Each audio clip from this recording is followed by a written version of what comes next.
Okay. All right. Good afternoon. My name is Mariah Rockfeller, and I'm the curator of exhibitions and collections at the Art Museum of Southeast Texas in Beaumont. And today we are presenting our very first lightning round Q&A with artist Kana Harada. And Kana is joining me today from her beautiful downtown Dallas apartment. Say hello, Kana. Hi everybody. I'm Kana. Has an exhibition up at the museum right now titled Celestial Garden. And Kana, can you pronounce it in Japanese? Ten no Niwa. Thank you. And Kana's exhibition is up. It opened on March 21st to the public, even though the museum was closed due to the COVID-19. But we've extended the show through September 13th and hope that everybody will be able to come and see the show in person. We have images of the works right now, and there is a virtual walkthrough on our YouTube page, AMSET X500 Maine. I think we'll check that. We'll put the link up for that. And you can see a virtual walkthrough of the exhibition if you're not able to physically get there. But today we are trying to bring a bit of fun and excitement, and we are doing a little bit of a quiz trivia fun session with Kana, and we're hoping to do this all in 10 minutes or less. And so we have invited questions from the public, including a group of our Odom Junior Docents, which are 8th graders from Odom Junior Academy in Beaumont. And typically what would have happened is they would have come in and toured the exhibition with Kana and asked her some questions in person. But since we weren't able to do that, they've sent some questions in, and so we've included some of those. So, Kana, are you ready? Yes, I am. Okay, question number 1. Elettra Jones asks, what inspired you to create adventure? This one was my favorite. Well, I am in love with nature, and this was inspired by like leaves and all the beautiful, fun, wondrous shapes and forms of flowers and trees and grass, things like that. And I wanted to cut my own version of everything and place them with my love for the universe and the sun and everything. And it turned out like sort of like a map for me, if that makes sense. And this piece, as you see in this image, is on the title wall, and I think it really does perfectly include everything for the show title, The Celestial Garden. It is really a little bit of everything. And we've included some other images of works from the show, but the next question comes to us from Marlon Zamudio, who asks, would you say that nature is your biggest inspiration? Which you've just kind of answered. Yes, yes, yes. I love the playfulness of nature, as if there's no rule. Yeah, that's what I love about nature. And yes, the answer is total big yes. And even in some of your more maybe spiritual and kind of a lowercase s, spiritual sense of with images of Mount Fuji, which is the central focus of some of your works. Like this piece, there's still joy and there's still fun in them, I think. And so even here you have the mountain there at the bottom. Yeah. They're all spaceships, and the clouds all look like spaceships to me. So that's how everything happened in that series of work. The next question comes to us from Brady Redding, who says, the exhibit feels very peaceful, just like how you described the forests in your artist statement. Did you create the same type of art before you visited the lush forests? Peaceful, but not too nature inspired. I used to make more of a like figures, faces, mirrors, shapes of people dancing, things like that. Yeah. Does that answer the question? We'll ask Brady, but I think so.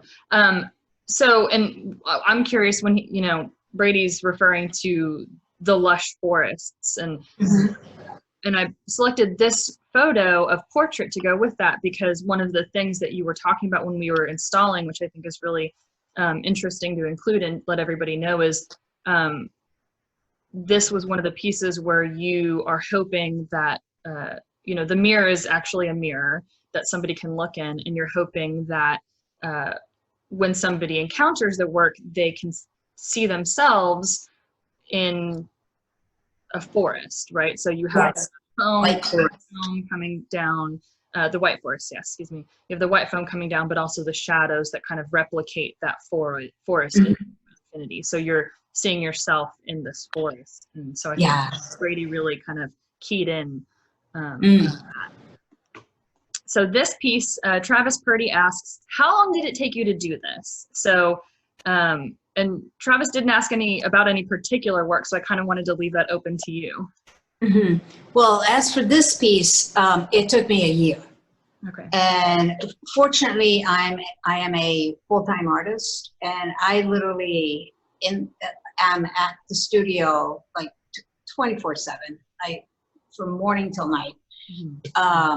But it took me a long time, and I had to do an experiment piece before executing this real piece.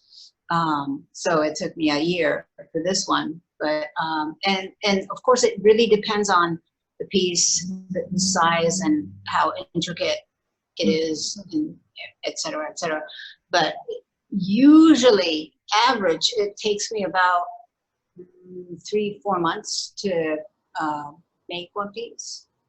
I'm speaking about of 3D pieces. Okay.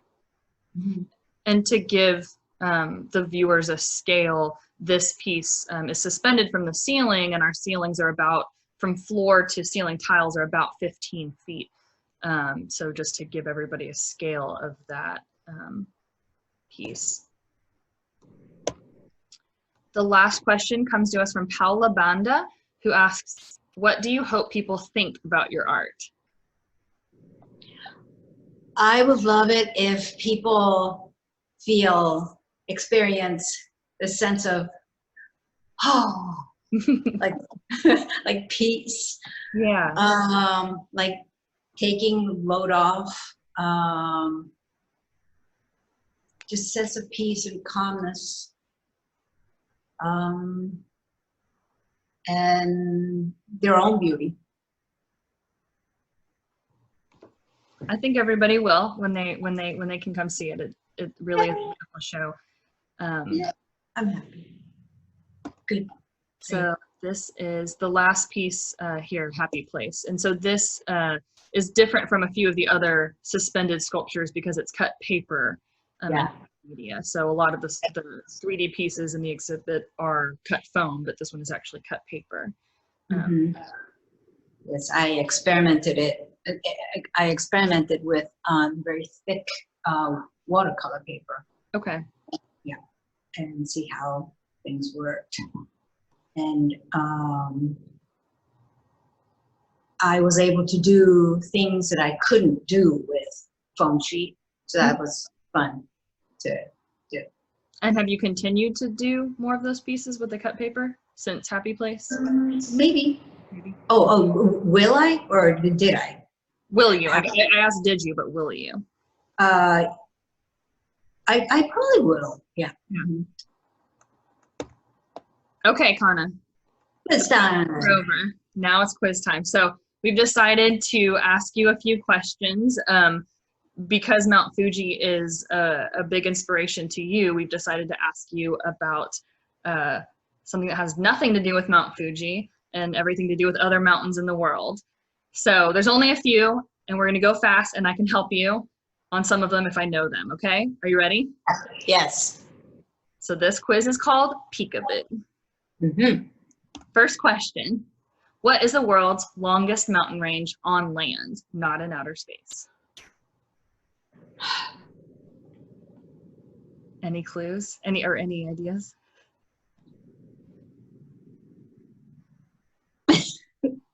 I didn't know this one either. You ready? Yes. The Andes Mountains. And the Andes All right. Mountains in South America. Hey, now I know. Now we know.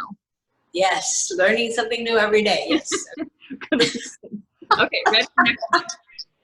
What mountain range separates the continents of Europe and Asia? I'm really sorry. You're asking me. I'm asking you, and I have to tell you, I knew none of these before I put them up here. So I do feel bad. I'm sorry. How about the Ural Mountains? This is my first time to ever hear this word. Okay. Okay, that's what it is. Okay. That's what it is. It is. And Okay. we're teaching everybody. We're doing something for the greater good. Well, you know, since my inspiration is nature and everything, people might think, you know, that I'm a nature buff, or I used to make birdcage inspired pieces, and a lot of people ask me if I have birds. If I had birds. No, I never in my whole life. I just love the image. I just love the image of the birds, and I just so appreciate their existence. Yeah, well, and you get that with your work. It's the essence of things, right? It's the essence of peace and birds, kind of like the idea of birds and Mount Fuji and what it represents. But it's okay. Okay. This one, maybe. In what African country is Mount Kilimanjaro located? Oh my God. I'll give you a hint. Okay. The answer is Tanzania. Tanzania. Sorry. Okay. Okay, but this was an interesting part that I knew was Mount Kilimanjaro is an extinct volcano. Okay. Tanzania. Okay. Okay. Tanzania. Okay. Got it. True or false? Mauna Kea is the world's tallest from base to summit mountain. So from base to summit is the trick question here. False. Because this is the trick question, because from base to summit, right? Because the tallest mountain is what you can see, but maybe there's a mountain where you can't see some of the base.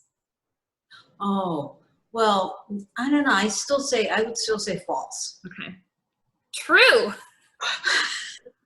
So its elevation is 13,796 feet above sea level, but it's 33,000 from its base on the ocean floor. So it's actually taller than Mount Everest. Really? Okay. Yeah, I didn't even know that one either. And that's it. That's all. I survived it. You survived it, and you did great. You got 100% effort. Thank you for playing. We hope we taught everybody a little something, and we definitely something ourselves about your art and the world. Yes, the mountains. The mountains. So thank you so much, Kana, for being with us today. Thank you, Mariah. Everybody will come see Kana's show, Celestial Garden, at the Art Museum of Southeast Texas in Beaumont up until September 13th. Yay! Bye, Kana. Bye. Thank you for the questions, too.